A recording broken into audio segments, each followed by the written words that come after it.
Hey everyone, welcome to 59 Tops Friday presented by Wax Pack Wisdom, where we talk baseball history through the cards we love. My name is Jake T. O'Donnell. We built the iconic 1959 Topps baseball set, and in this series we're going through every card to talk about the players, teams, and people who made up Major League Baseball in 1959. Today, we'll cover cards 493 to 499 in the set. Card number 493 belongs to Jim Landis of the Chicago White Sox. 1959 was his third MLB season. Landis was a slick fielding center fielder who spent 11 seasons in the big leagues, mostly with the Pale Host, but also with the A's, Indians, Astros, Tigers, and Red Sox. Originally hailing from Fresno, California, he signed with the White Sox out of junior college in 1952. He missed 2 minor league seasons in the Army, but eventually made his debut on the South Side in 1957. The following year, he was installed as the club's everyday center fielder.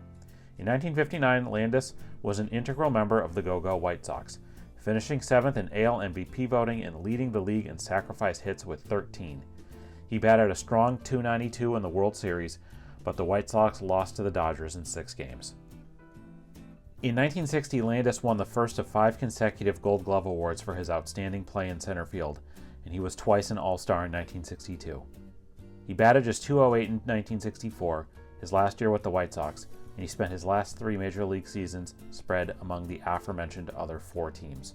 He batted .247 with 93 homers in 1,346 career MLB games. After he retired from baseball, Landis went into the safety sign business. He died in 2017 at the age of 83. Card number 494 belongs to Don Pavletich of the Cincinnati Redlegs. 1959 was his second season in the majors. Most of Pavletich's 12-year MLB career happened between 1962 and 1971, but he played 1 game in each of the 1957 and 1959 seasons. It took him a little more than 5 years from his debut in 1957 to get his first MLB hit. Pavletich never played in more than 83 games in an MLB season and was a reserve first baseman and catcher for the Reds, White Sox, and Red Sox. In the year he played 83 games, 1966, he batted .294 with a career-high 12 homers. In 536 MLB games, Pavletich hit .254 with 46 homers. After baseball, Pavletich enjoyed a successful career in real estate in the Milwaukee area. He died in 2020 at the age of 81. Card number 495 belongs to Johnny Podres of the Los Angeles Dodgers. 1959 was his 6th MLB season. Podres enjoyed a strong career as a lefty pitcher, albeit one where he was often overshadowed by Hall of Famers on the Dodgers staff. But Podres became an immortal figure in franchise history for his performance that clinched the Dodgers' first ever World Series championship. Podres came from the Adirondacks region of New York and signed with the Brooklyn Dodgers in 1951. He debuted for them 2 years later and pitched in that year's World Series, which the Dodgers lost to the Yankees. The Dodgers again won the pennant in 1955, a year in which Podres had just a 9-10 win-loss record and a 3.95 ERA and 159 in a third innings. But manager Walter Alston gave Podres the ball in Game 3 against the Yankees, and the Dodgers won 8-3. The series stood tied at 3 going into the decisive Game 7 at Yankee Stadium, and Alston once again turned to Podres. Podres ran into some trouble in the 6th inning, but was saved by a remarkable running catch by left fielder Sandy Ambrose on a slicing drive by Yogi Berra. Podres threw a complete game shutout, the Dodgers won 2-0, and brought a World Series crown to Brooklyn for the first time in franchise history. Podres would not pitch in MLB again until 1957 due to military service. In the Dodgers' final season in Brooklyn, Podres led the NL with a 2.66 ERA and 6 shutouts. With the club's move to Los Angeles, Podres made the first of 4 NL All-Star teams in 1958. The Dodgers again won the World Series in 1959, and Podres was the victorious pitcher over the White Sox in Game 2.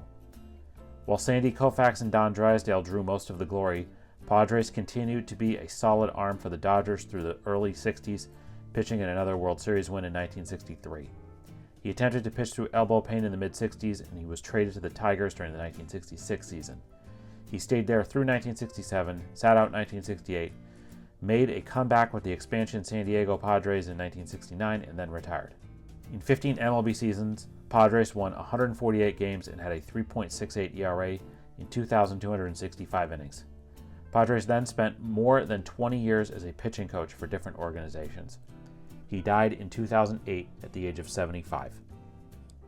Card number 496 belongs to Wayne Terwilliger of the Kansas City Athletics. 1959 was his 8th MLB season. Born in Michigan, Terwilliger graduated from high school in 1942 and then served in the Marines in World War II, seeing combat in the Pacific Theater.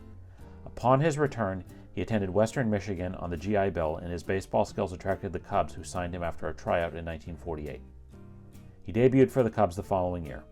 Terwilliger didn't have many seasons where he was a regular starter in the big leagues in his career, but in 1950, he was the everyday second baseman for the Cubs and hit a career-high 10 homers. He was traded to the Dodgers in 1951, and the Senators selected him off waivers from the Dodgers the following season.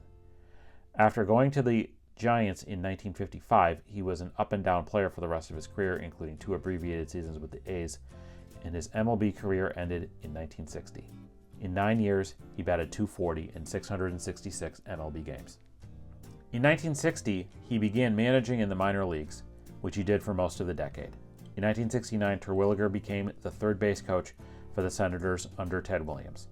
After a few years in that role, he went back to managing in the minors and later became the Rangers' third base coach and spent nearly a decade on the Twins coaching staff, winning World Series titles in 1987 and 1991. He continued to be involved in the game into his 80s and spent a whopping 62 years in professional baseball before retiring. Terwilliger died in 2021 at the age of 95. Card number 497 belongs to Hal R. Smith of the St. Louis Cardinals. 1959 was Smith's 4th year in the big leagues. Smith was a catcher who played for the Cardinals and Pirates. All 3 of his brothers, Ron Jr., Herbert, and Tommy, played professional baseball, but none of them made it to the big leagues like Hal. Prior to making it to the majors, he served in the U.S. Air Force. Smith was known as a standout catcher for the Cardinals organization for 6 seasons as the club's most regular catcher. He was a 3-time All-Star in 1957 and twice in 1959. Smith led National League catchers in throwing out would-be base stealers in 1959 and 1960. During his career, Smith became a bit of a local celebrity around Florissant, Missouri, writing songs and playing records when he DJ'd on Sunday morning radio. On June 10, 1961, after starting 42 of the Cardinals' 48 games, Smith complained of chest and upper abdominal pain.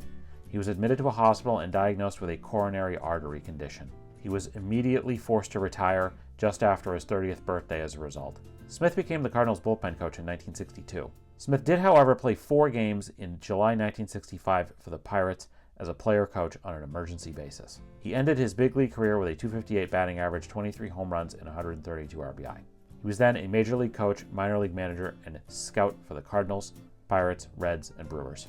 He died in 2014 at the age of 82. Card number 498 belongs to Dick Hyde of the Washington Senators. 1959 was Hyde's 4th year in the big leagues. Hyde was a right-handed pitcher who played for the Senators and Orioles. He adopted a submarine style of pitching.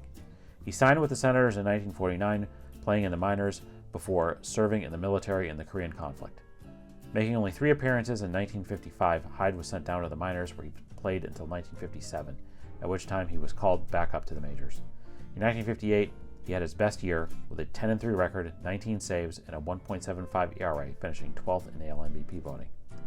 Of the 169 games he appeared in, all but 2 were as a relief pitcher in his career. Hyde ended his baseball career with a 17-14 win-loss record, a 3.56 ERA, and 144 strikeouts. Hyde later worked for the Illinois Power Company. He was inducted into the Central High School Baseball Hall of Fame in 2014 in Champaign, Illinois. Hyde's son, Rich Hyde, was also a professional baseball player who was a pitcher who spent many years at multiple minor league levels. Dick Hyde passed away in 2020 at the age of 91. His family reported that some of his fondest memories included striking out Mickey Mantle and Ted Williams, as well as playing baseball with some of the stars of his era. Card number 499 belongs to Johnny O'Brien of the Milwaukee Braves. 1959 was O'Brien's 6th and final year in the big leagues. O'Brien was a second baseman who spread his time in the majors between the Pirates, Cardinals, and Braves. Johnny's twin brother, Eddie, was also a major league infielder. Additionally, his grandson, Riley O'Brien, is a big league pitcher who last pitched in MLB in 2024 with the Cardinals. Johnny attended Seattle University, where he showed promise in basketball along with his brother Eddie. Johnny became the first NCAA player to score 1,000 points in a season. Both Eddie and Johnny were drafted by the NBA Milwaukee Hawks, but neither one ended up playing in the NBA. Johnny O'Brien was primarily a second baseman, but he did pitch in 25 games, all but one as a reliever. In 61 innings, he gave up 61 hits, 30 walks, and 25 strikeouts. While playing for the Pirates, Johnny and his twin Eddie became the first twins in Major League history to play for the same team in the same game. As of this recording, they are also one of only 4 brother combinations to play second base and shortstop for the same Major League club. Johnny O'Brien ended his baseball career with a .250 batting average, 4 home runs, and 59 RBI. His pitching stats were 1-3 win-loss record, a 5.61 ERA, and 61 innings pitched. After his baseball career, O'Brien worked as a city councilman in Seattle and a sportscaster of Seattle University basketball. He also became head of sales, security, and promotions at the Kingdome, a multi-purpose stadium in Seattle where the Mariners once played. He was also an energy consultant for the Alaskan shipping industry. As of this recording, O'Brien is 94 years old and will turn 95 in December of 2025. That's going to do it for this edition of 59 Tops Friday on Wax Pack Wisdom. Today's episode was written by Abby O'Donnell and Jake T. O'Donnell. Do you have a story about one of the people, players, or teams we discussed today? Let us know in the comments. We'd love to hear it. If you enjoyed this video, please give it a like and subscribe to our channel so you don't miss any of our Wax Pack Wisdom content. In the video description, you'll find our source material for this episode, links to where you can follow us on all social media channels, as well as a list of our favorite nonprofits and charities. Please consider a donation to one of them if you enjoyed this content. Thank you for watching, and we'll see you next time on Wax Pack Wisdom. Take care.